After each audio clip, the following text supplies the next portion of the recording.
శివుని చేరేదెలా దరికి దారేదని హరుని సెలవీమని నీదే కదా తనువు నీవే కదా నువ్వు నాదేది నీ దరికి నన్ను చేరని నా శ్వాస నీకు నా నీరాజనముగను నా స్వరము నీకు నా అభిషేకముగను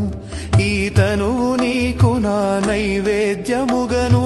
నా కర్మలే నీకు పరిచర్యలుగను అక్షరములు నీకు అక్షతలుగాను పదమాలలను నీకు పూమాలికగను